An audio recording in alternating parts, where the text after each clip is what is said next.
Hello, everyone, and welcome to Spill the Pea.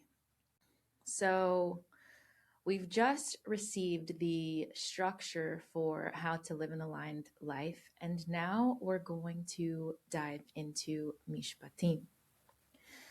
As usual, we will start with the story itself, and then we'll continue to the deeper meaning. Here we go.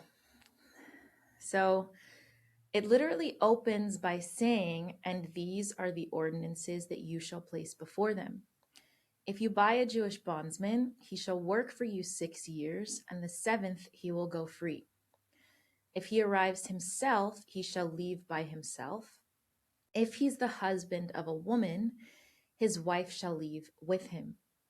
If his master gives him a woman, and she bears him sons or daughters, the wife and her children shall belong to her master, and he shall go by himself. But if the bondsman says, I love my master, my wife, and my children, I shall not go free, then his master shall bring him to the court, to the door, bore through his ear with an awl, and he will serve him forever. If a man will sell his daughter as a bondswoman, she shall not leave like the leave taking of slaves. If she is displeasing in the eyes of her master, who designated her for himself, he shall assist her in redemption. He shall not have the power to sell her to a strange man, for he had betrayed her. If he had designated her for his son, he shall deal with her according to the rights of the young women. If he shall take another in addition to her, he shall not diminish her food, clothing, or marital relationship. If he does not do these three things for her, she shall leave free of charge without payment. One who strikes a man so that he dies shall surely be put to death. But for one who had not lain in ambush and God caused it to come to his hand, I shall provide you a place to which he shall flee. If a man shall act intentionally against his fellow to kill him deceptively, from my altar shall you take him to die. One who strikes his father or mother shall surely be put to death. One who kidnaps a man and sells him, and he's found to have been in his power, shall surely be put to death. One who curses his father or mother shall surely be put to death. If men quarrel and one strikes his fellow with a stone or fist, and he doesn't die, but falls into bed, if he heals and finds his own power, the one who struck him is absolved. Only for his lost time shall he lay, and he shall provide for healing. If a man shall strike his slave or maidservant with a rod, and he shall die under your hand, surely he shall be avenged. But if he will survive for a day or two, he shall not be avenged, for he is property. If men shall fight and collide with a pregnant woman, and she miscarries, but there will be no fatality, he shall surely be punished as the husband of the woman shall cause to be assessed against him, and he shall pay by the order of the judges. But if there shall be a fatality, then you shall award a life for a life, an eye for an eye, a tooth for a tooth, a hand for a hand, a foot for a foot, a burn for a burn, a wound for a wound, and a bruise for a bruise.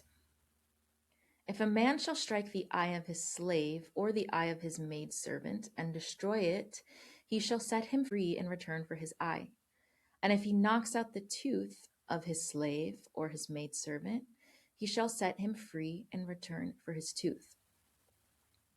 If an ox shall gore a man or a woman and he shall die, the ox shall surely be stoned. Its flesh may not be eaten, and the owner of the ox shall be innocent. But if it was an ox that gores habitually from yesterday and the day before, and its owners were aware but didn't guard it, and it killed a man or a woman, the ox shall be stoned, and even its owner shall die. When an atonement payment shall be assessed against him, he shall lay as redemption for his life whatever shall be assessed against him. Whether the ox gores a boy or a girl in accordance with this judgment shall be done to him. If the ox shall gore a slave or a maidservant, 30 silver shekels shall be given to the master, and the ox shall be stoned. If a man shall uncover a pit, or if a man shall dig a pit and not cover it, and an ox or donkey fall into it, the owner of the pit shall make restitution. He shall return the money to its owner, and the carcass shall be his. If one man's ox shall strike his fellow's ox, and it dies, they shall sell the living ox and divide the money, and the carcass too shall be divided. But if it becomes known that it was an ox that gored habitually, and the owner did not guard it, he shall surely pay an ox in place of the ox, and the carcass shall be his. If a man shall steal an ox, sheep, or goat, and slaughter or sell it, he shall pay 5 cattle in place of the ox, and 4 sheep in place of the sheep.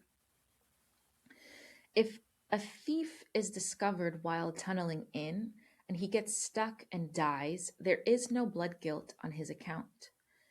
If the sun shone upon him, there is blood guilt on his account. He shall make restitution. If he has nothing, he shall be sold for his theft. If the theft shall be found in his possession, whether a live ox, donkey, sheep, or goat, he shall pay double. If a man permits livestock to devour a field or vineyard, whether he set loose his livestock or he grazed in it in another's field, from the best of his field or vineyard shall he pay.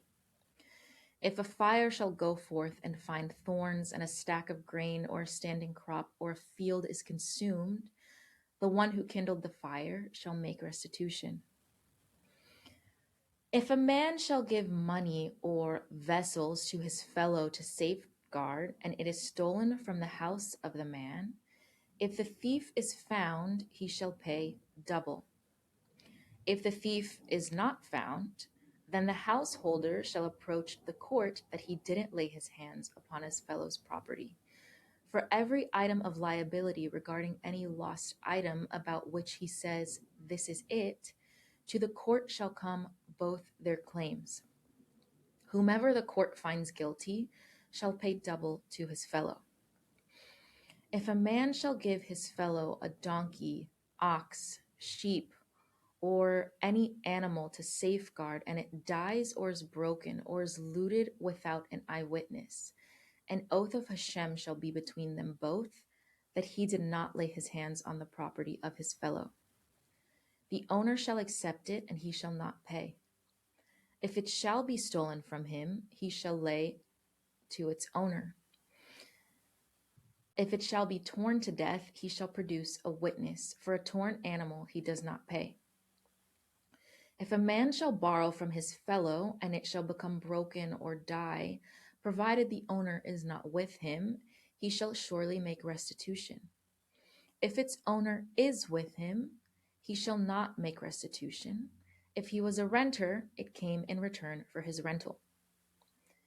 If a man shall seduce a virgin who was not betrothed and lie with her, he shall provide her with a marriage contract as his wife. If her father refuses to give her to him, he shall weigh out silver according to the marriage contract of the virgins. You shall not permit a sorceress to live. Anyone who lies with an animal shall surely be put to death. One who brings offerings to the gods shall be destroyed, only to Hashem alone. You shall not taunt or oppress a stranger, for you were strangers in the land of Egypt. You shall not cause pain to any widow or orphan. If you dare to cause him pain, or if he shall cry out to me, I shall surely hear his outcry.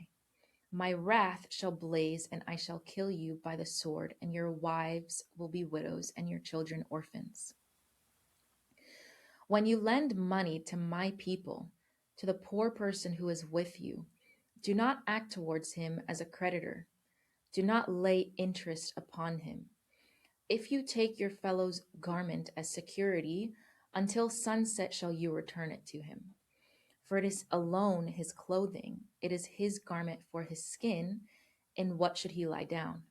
So it will be that if he cries out to me, I shall listen, for I am compassionate. You shall not revile God, and you shall not curse a leader among your people. Do not delay your fullness offering or your priestly heave offering.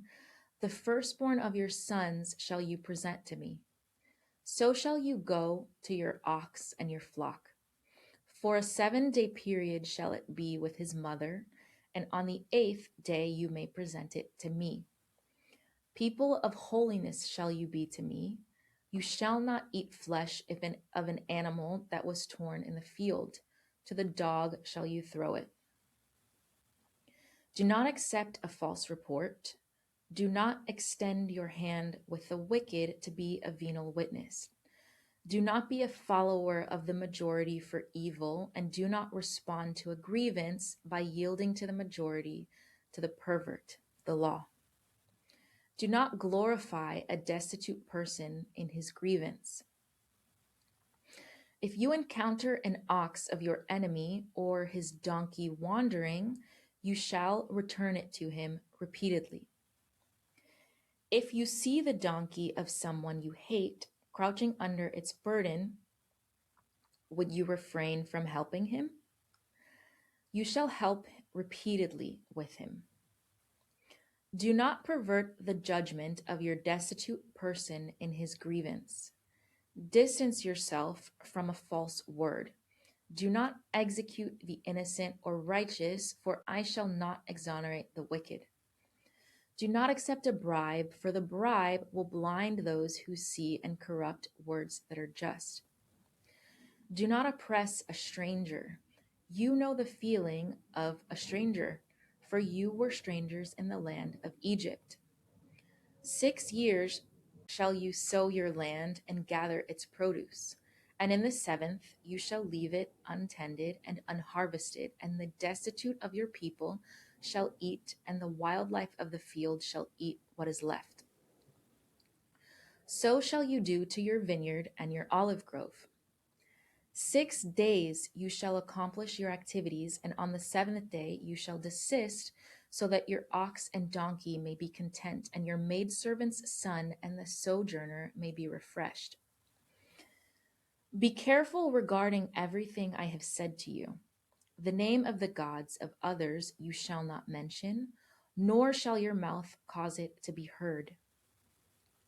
3 pilgrimage festivals shall you celebrate for me during the year. You shall observe the festival of Matzot.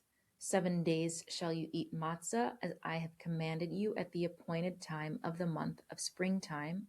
For in it you left Egypt, and you shall not be seen before me empty-handed. And the festival of the harvest of the first fruits of your labor that you sow in the field, and the festival of the insuring at the close of the year when you gather in your work from the field. These 3 times during the year shall your menfolk appear before the Lord Hashem. You shall not offer the blood of my feast offering upon leavened bread, nor may the fat of my festive offering remain overnight until morning. The choicest first fruit of your land shall you bring to the house of Hashem your God. You shall not cook a kid in the milk of its mother. Behold, I send an angel before you to protect you on the way and to bring you to the place I have made ready. Beware of him. Hearken to his voice. Do not rebel against him, for he will not forgive your willful sin, for my name is within him. For if you hearken to his voice and carry out all I shall speak, then I shall be the enemy of your enemies and persecute your persecutors. For my angel shall go before you and bring you to the land of the Amorite, Hittite, Perizzite, the Canaanite, Hivite, and the Jebusite, and I will annihilate them. Do not prostrate yourself to their gods. Do not worship them, and do not act according to their practices. Rather, you shall tear them apart and smash their pillars. You shall worship Hashem your God, and he shall bless your bread and your water, and I shall remove illness from your midst. There shall be no woman who loses her young or is infertile in your land. I shall fill the number of your days. I shall send my fear before you, and I shall confound the entire people among whom you shall come, and I shall make all your enemies turn the back of the neck to you. I shall send the hornet swarm before you, and it will drive away the Hivite, the Canaanite, and the Hittite before you. I shall not drive them away from you in a single year, lest the land becomes desolate and the wildlife of the field multiply against you. Little by little shall I drive them away from you until you become fruitful and make the land your heritage. I shall set your border from the Sea of Reeds to the Sea of the Philistines, and from the wilderness until the river. For I shall deliver the inhabitants of the land into your hands, and you shall drive them away before you. You shall not seal a covenant with them or their gods. They shall not dwell in your land, lest they cause you to sin against me, that you will worship their gods, for it will be a trap for you. To Moshe he said, Go up to Hashem, you, Aaron, Nadav, and Avihu, and 70 of the elders of Israel, and you shall prostrate yourselves from a distance. And Moshe alone shall approach Hashem, but they shall not approach, and the people shall not go up with him. So Moshe comes and he tells the people the words of Hashem and all of the ordinances, and the entire people respond with one voice, and they're like, all the words that Hashem has spoken, we shall do. Then Moshe wrote all of the words of Hashem. He arose early in the morning and built an altar at the foot of the mountain and 12 pillars for the 12 tribes of Israel. He sent the youths of the children of Israel, and they slaughtered bulls to Hashem as peace offerings to Hashem. Moshe took half of the blood and placed it in the basins, and half of the blood he threw on the altar. He took the book of the covenant and read it in earshot of the people, and they said, Everything Hashem has said, we will do, and we will obey. Moshe took the blood and threw it on the people, and he said, Behold the blood of the covenant that Hashem sealed with you concerning all these matters. So Moshe, Aaron, Nadav, and Avihu, and the 70 elders of Israel then ascended. They saw the God of Israel, and under his feet was the likeness of sapphire brickwork, and it was like the essence of heaven in purity. Against the great men of the children of Israel, he did not stretch out his hand.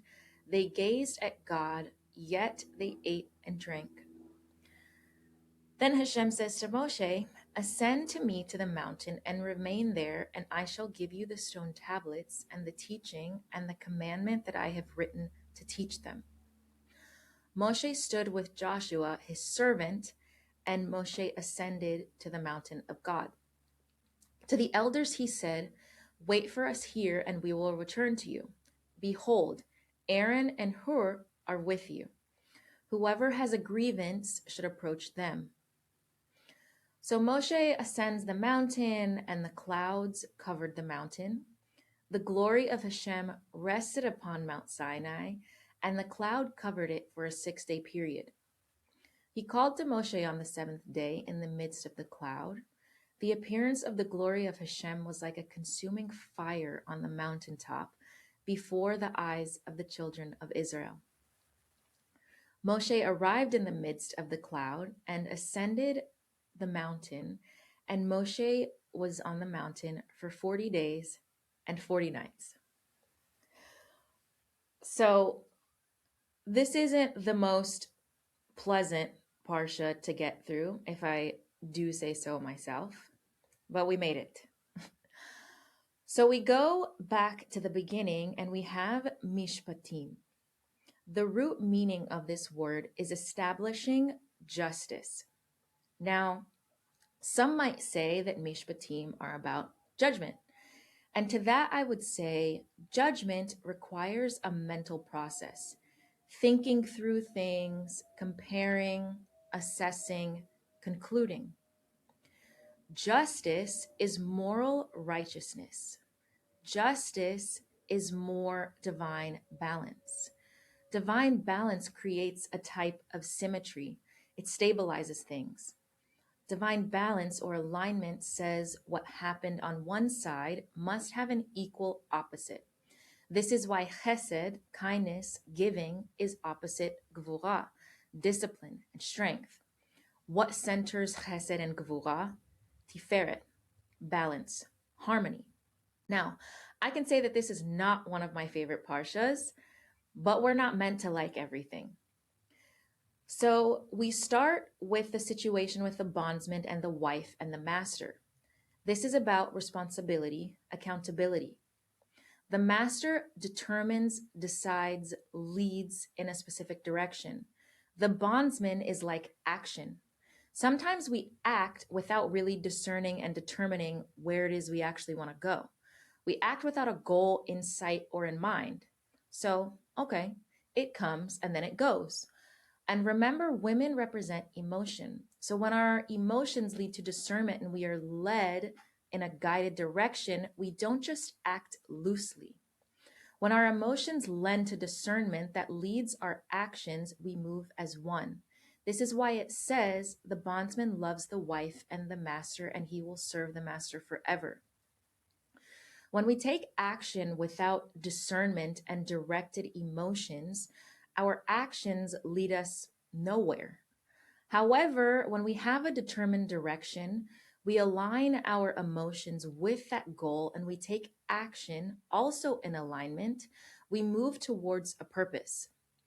Aligned action is always stronger than action taken with no guided emotion and no direction. Stop doing things just for the sake of doing things. It might feel good because it allows you to float around without being responsible for anything. But if you start floating, you'll continue floating.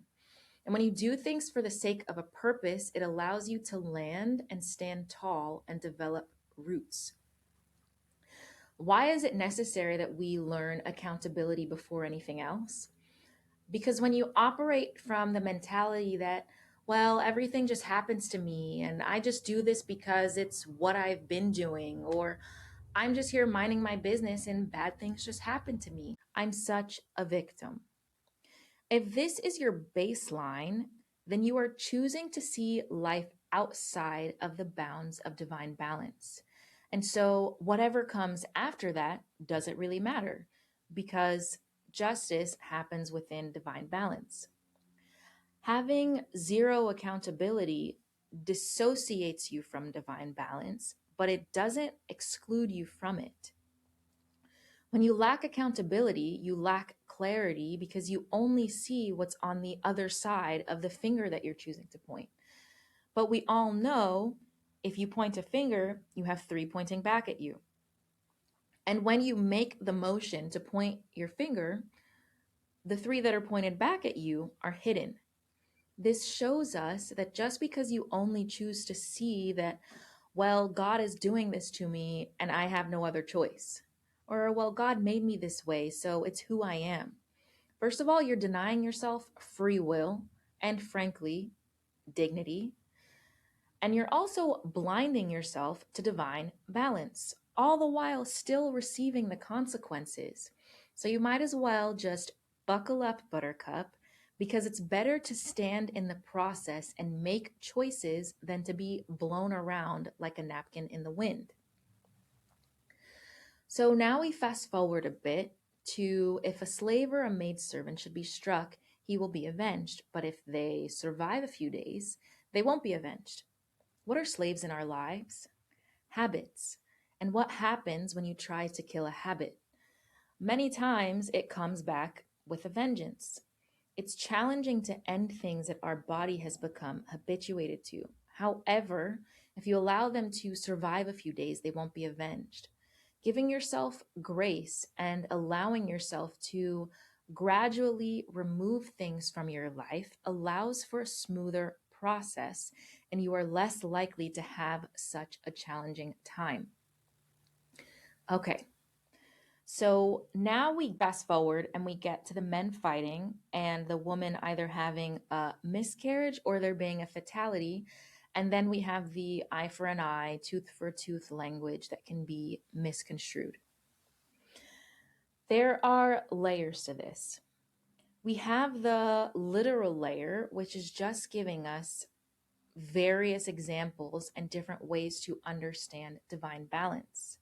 It doesn't mean that if someone's eye is damaged, then the person who did it also needs to lose an eye. It's not supposed to be taken literally in this sense. It's saying balance is not only of the utmost importance, but also it's inevitable. If you are aware of and you choose balance, it feels better, for lack of a better word, than if you just have something happen to you. If something happens, there's always an equal and opposite reflection. So now we have even deeper layers of this. Mystically, the man is equivalent to ideas. I'm going to take my time explaining this so nothing gets lost in translation. And you're always welcome to rewind as many times as you need. So again, the man mystically is equivalent and representative of an idea, the flash of an idea that we get. And the woman holds the womb. And what happens in the womb? Gestation, development.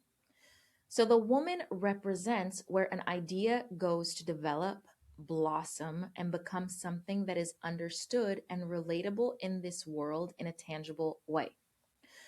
So when you have one idea and you've already started developing it and you're headed in a specific direction, and then you have another idea that's almost aligned, but it doesn't quite fit completely, development stops and you don't go back to square one. You just decide to restructure. Okay, so now let's say that you have an idea, you start developing it, and then you have another idea that is not aligned with the initial idea at all. Now, not only does development stop, but the whole thing from the beginning is scrapped because now you have two opposing ideas that do not fit. I'll give an example. When I first started I Am Beautiful, I had the idea for the project just by itself. I knew I wanted to create a space for appreciation and understanding, not just within the Jewish community, but everywhere. So this is the first idea, and it started to gestate and develop, although it lacked structure. I had another idea to do short 30-second I Am Beautiful Because videos. For whatever reason, the two ideas didn't fit. Short and kitschy doesn't match deep understanding. So there was a miscarriage. The idea was not lost, but the structure needed redevelopment. And eventually we got where we are now. So what's the lesson?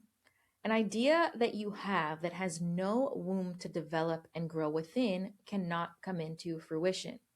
So what's a deeper understanding? Death is not something bad or negative.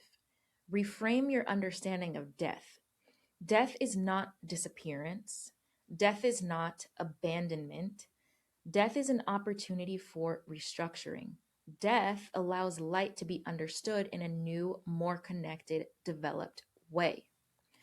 Death gives you insight to be able to connect to the light. And then we go to the ox that gores without the owner knowing and the ox that gores habitually. This again is teaching us about accountability.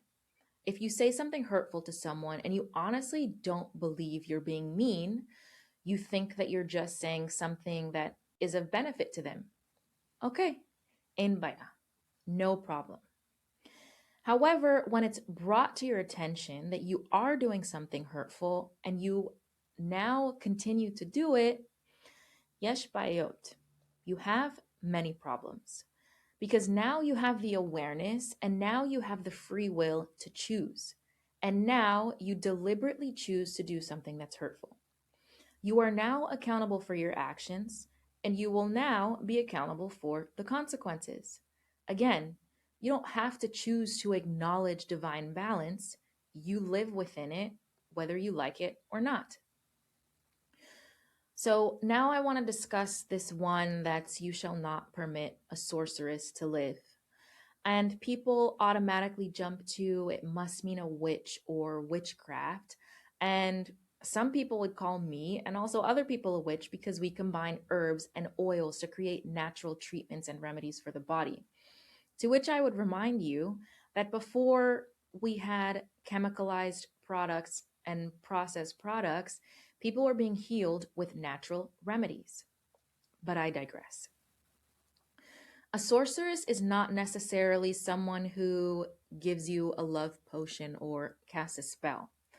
A source is anyone who has an understanding of divine balance and chooses to influence or maneuver things from a place of darkness. A sorceress can also be someone who is manipulative. Manipulation is one of the highest forms of sorcery. Someone smiles at you in your face and it says exactly what you want to hear, not for your sake, for the sake of taking what they want. But constantly taking is not divine balance. You think that you're manipulating things in your favor, and on the surface, what you see immediately might look like you're getting what you want. But just because you choose to behave in a way that doesn't acknowledge divine balance does not mean that you exist outside of the system. And as we've mentioned before, the system is connected to your soul, not your body. And your soul has adventures that span different lifetimes.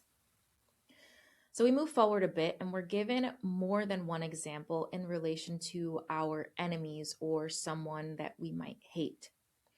In both instances, we are told repeatedly to help. Kill them with kindness isn't just a cute phrase that Southern ladies toss around. It's from the Torah. Why? If someone has done something to you, justified or not, or if you harbor negative feelings towards someone, justified or not, help them. Be kind. The best thing you can do is to pray for them. But sometimes that can be hard. So send them a blessing. That's also why Southern ladies will also throw out a bless your heart. When someone chooses to give you darkness and you return it with light, first of all, what you put out will come back to you, right? So you can choose to do it from a selfish place, but it's advice based off of knowledge of the mechanics. If someone gives darkness and you choose to give darkness back, you're welcoming more darkness into your life and into your heart. If someone gives you darkness and you give light, you are stepping out of the cycle of darkness and choosing something more aligned. You are not the better person and you are not the bigger person, as most people like to call it. You are being aligned with the light. And naturally, when you align with the light, you stand taller. And not giving darkness doesn't mean that you have to go out of your way to give light. Giving light can also mean silence. So we fast forward some more and we reach the part where Moshe tells the people everything. And again, they say they will do all that Hashem has said for them to do. We've heard that before and we'll probably hear it again. Now, Moshe is about to go up the mountain and we hear Joshua's name again. Where did we hear about Joshua before? At the end of Beshalach, when there was the war with Amalek. I'll remind you that Amalek is labor or toiling. Joshua or Yehoshua in Hebrew means God is salvation. Okay, so Moshe is standing at the base of the mountain with the understanding that God is our salvation. And he has this understanding before he goes up the mountain. And again, we have Aaron and Hul. Again, Aaron means elevated or enlightened one, and Hul means open space, open heart. So Moshe is leaving them with elevated understanding and an open heart, and then he's gone for 40 days and 40 nights. So the whole of Mishpatim can seem tedious and dreadful at first glance, but this is even a reminder of life itself. We can choose to see ourselves as victims of these dreaded decrees, and we just have to deal with them because they're here, or we can step into our role as co creators with the Creator. We can be grateful and appreciative for the fact that He has bestowed upon us free will. We can show that appreciation by taking accountability. And as soon as you take accountability, you play a role in the game of divine balance. You get to choose your consequences because you get to choose your actions. It doesn't mean that you won't have a snafu or a misstep. The Creator had a misstep. But what did He do? He acknowledged His role in the action and He took accountability not to do it again. This is what makes you like the Creator. Not just accountability for the good things, more important is the accountability for the bad. Because light and dark are a part of this world. Light and dark both make up divine balance. However, you can choose to be darkness in darkness, or you can choose to be light in darkness. Just as one candle lights another and loses nothing, so one soul ignites another. Choosing to be light in dark places is not easy, but when you remember that you have a purpose and that your purpose is to be light in this world, then you can choose to take aligned action. And the more times you take that action, the more the action becomes your bondservant or your slave, and it becomes a part of your nature. Habits can be of light, and habits can also be of darkness, but it's better to have habits that come from light. Thank you for joining us this week as we crawled our way up this 90-degree hill, and we look forward to seeing you on the next one.